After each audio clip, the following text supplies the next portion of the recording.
Hi, this is Alex Fernandez with Bud and Doug Walters Auto Sales, and today I'll be covering some of the primary features of this 2016 Lexus RX350 F Sport all-wheel drive.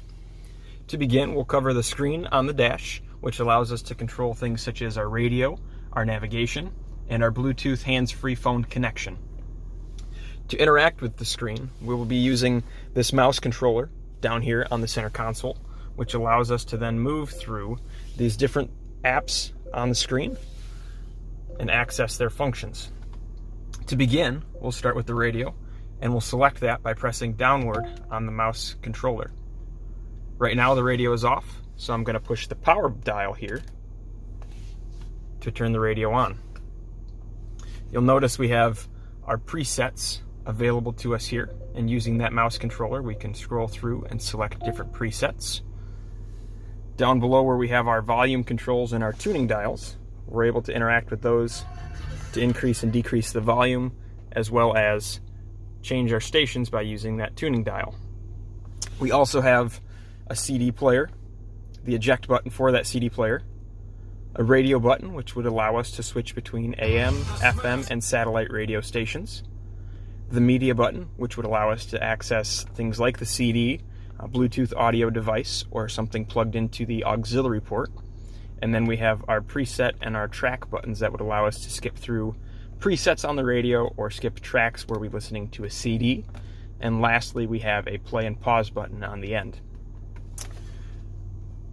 Our next step is going to be going in and pressing the menu button down below on the controller. This will bring us back to all the primary apps that we can access here. The next thing that I'll access is phone. Within this section, we'll be able to add a new hands-free device. We're also able to remove old devices in case you were to upgrade your phone at any time. What this hands-free function will allow you to do is make and receive phone calls while in the vehicle hands-free, as well as you will be able to play audio from your device if you so choose to do so. Right now we have no phones in the system, so our first step to adding a new device would be to select the add button there, and then walking through that process on the phone of connecting to the Lexus's Bluetooth system.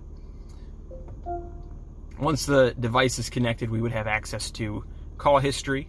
All your contacts will sync over, as well as, in the case of it being compatible, the ability to receive text messages and have them read to you while you're in the vehicle. I'll press that menu button again, and now we'll go to destination, which is going to be where we are going to access the navigation feature of the vehicle. The destination menu here will give us the option of plugging in our address a couple different ways. Most often you'll probably be using the address function. Here we'll be able to change the state that we want to get to if we needed to. Right now I'm going to leave us in Michigan just so we're in a familiar area. We also have the choice to select either by city or street address as to how we want to enter that destination. I'm going to select city and just use our address here at the dealership, and we are located in Kalamazoo, Michigan. You'll see we're given a keypad here with which to enter the city, and as I type, it's going to give me the options that match what I've typed thus far. I'm going to select Kalamazoo, Michigan. Now it's going to ask me for the street name. In this case, we're on South Drake Road. Again, as I type, you'll notice letters blank out as the available choices become more clear.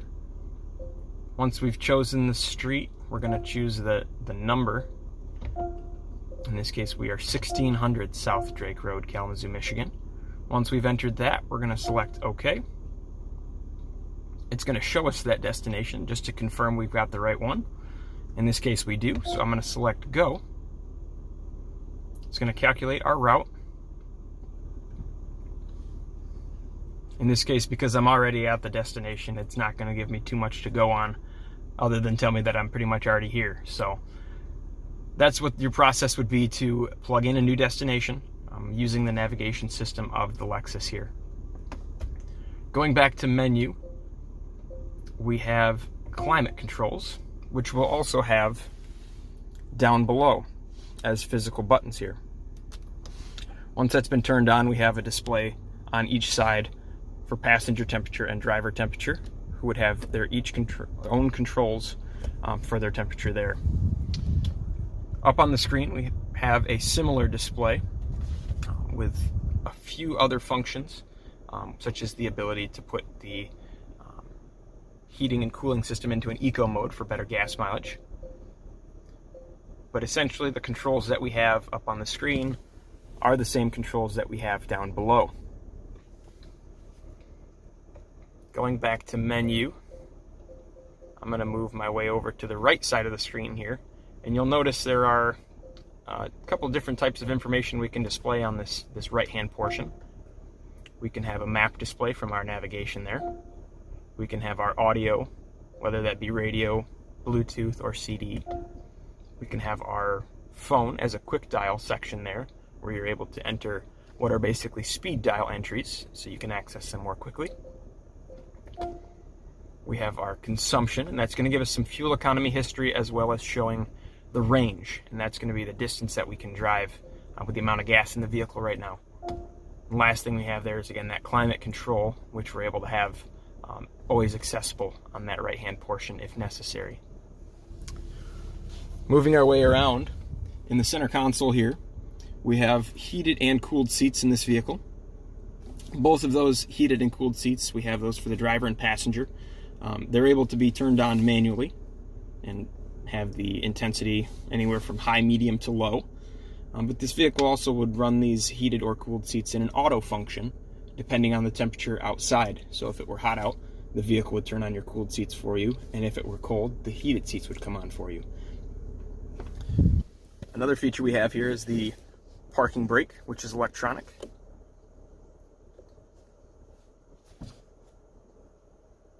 And then the last button that we have here is our auto brake hold. What this feature does is, if we have this feature activated and we come to a stoplight, once the vehicle's at a complete stop, the car will actually hold the brakes for you, and you're able to take your foot off of the brake pedal, and it will hold you there until you press the gas to accelerate once that light turns green, which is kind of a nice feature if you get caught in traffic or anything like that, or sitting by a train.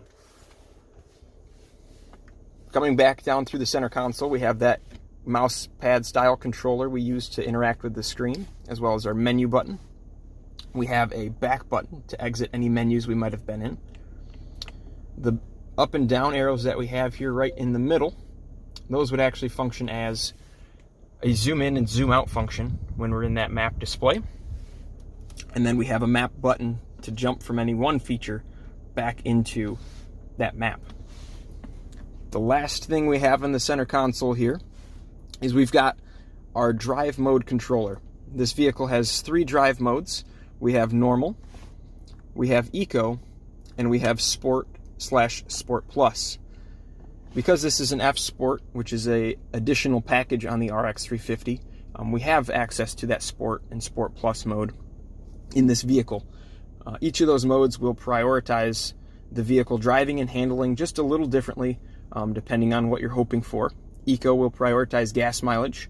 Normal will strike a balance between gas mileage and acceleration. And that sport mode is going to prioritize acceleration. We can access those modes by turning that dial counterclockwise or clockwise for eco and sport, and pressing straight down for normal. 2 buttons behind it here, we have what they call an all-wheel drive lock button. This vehicle is all-wheel drive in that it will come on as necessary given the terrain and traction that you have. This button, however, would allow you to essentially lock in your all-wheel drive system at speeds below 20 miles per hour. So if you were in a situation where you had to get through some deep snow or sand or mud, you can lock in that all-wheel drive system so that power is being sent to all 4 wheels at the same time. Again, that's only able to be used under 20 miles per hour and would shut itself off if you were to cross over 20 miles per hour, and is unable to be pressed if you're going faster than that speed. The last button there is to turn off the traction control, which in this vehicle, like most, is on by default. That's something that most people won't ever have to interact with or use, but would allow you to get out of a situation where you had lower traction, such as deep snow or something like that. Working our way over to the steering wheel, we have some controls here regarding our cruise control. The cruise control is going to be turned on and off by this stalk here. We press on the end of it to turn it on and off, and we'll see on the screen there that we have a message saying our radar cruise is ready. Were we moving at speed? If I pushed on this button here, if I push this stalk straight down, that would set our speed, just like a traditional cruise control system. Now, the one addition to this is going to be this button here, which allows for adaptive cruise control. And essentially that allows us to set a distance that we want this vehicle to maintain with the vehicles in front of it, and it will slow itself down and speed itself up as necessary to handle that. If we needed to speed up that cruise control, we can push that stalk up where the plus sign is, and if we needed to slow down, we can push down where that minus sign is. And tapping your brakes or pulling towards you would function as a cancel function, essentially allowing you to then resume your speed if necessary. Just to the left of our adaptive cruise control button, we have our lane keeping assist feature. What this will do is when the lane road markings are clearly visible, the vehicle will be able to maintain itself in the lane were you to drift or touch one of the lines on the outside. Moving over to the left side of the wheel, we have some media controls. We have volume control. We have the ability to cycle through our presets or skip tracks. The mode button would cycle us through AM, FM, and satellite, or any number of the available audio channels. Just below that, we have our buttons for answering and for hanging up a phone call through the Bluetooth system, as well as a voice command button to access the ability to place a call to one of your contacts or speaking a number to the system. Behind our steering wheel, we have our windshield wipers. They are automatic in that they can sense the amount of rain that's hitting them and speed up and slow down as necessary. We also have a rear wiper right there on the end of that stalk. Behind the wheel, you might notice there are paddles. One has a plus sign, one has a minus sign. Those are part of the F Sport package here, which would allow us to actually change gears manually using these paddles here to upshift and to downshift. To the left, we have the headlight controls on this stalk here. The headlights are automatic. We also have fog lights, which we can turn on or off there. And that would be displayed up in the right corner of the dash if they are turned on. One of the cool features about this is we have automatic high beams. So if your high beams are on and a vehicle comes towards you, the vehicle can shut them off when that car approaches and then turn them back on once that vehicle is gone. Kind of a handy feature on the country roads. To our left here, we have the button to control those auto high beams. We have the ability to open and close the powered liftgate of the vehicle. And we have our heated steering wheel, which is a handy feature here in Michigan. Looking at our door here, we have window switches, we have door locks, we have our mirror adjustments here, along with power folding mirror capability. Just above, we have memory seats. There are 3 presets for this driver's side adjustment. So if you have more than one driver in the vehicle regularly, everybody can save their positions there. Looking up above us, we do have a panoramic sunroof in this vehicle, which is controlled right up at the top here. The buttons here on the left are going to be what we use to actually move the glass. Pulling back to open, pushing forward to close, and pushing to tilt. And to the right here, we have the control for our shade. So if we don't want that glass to be open right now, we don't want light coming in, we can close that shade and cover that up. You'll notice we also have a Safety Connect SOS button, which is a service that Lexus offers similar to GM's OnStar. And then we also have a light control switch for our dome lights to decide whether or not they'll come on when our doors are opened, which you'll notice they are now. Hopefully I've covered everything in as much detail as I can. If you have any more questions about this vehicle or any other vehicles that we have available, please contact us at 269-375-7008, or you can also reach us at our website, waltersautos.com. Thank you.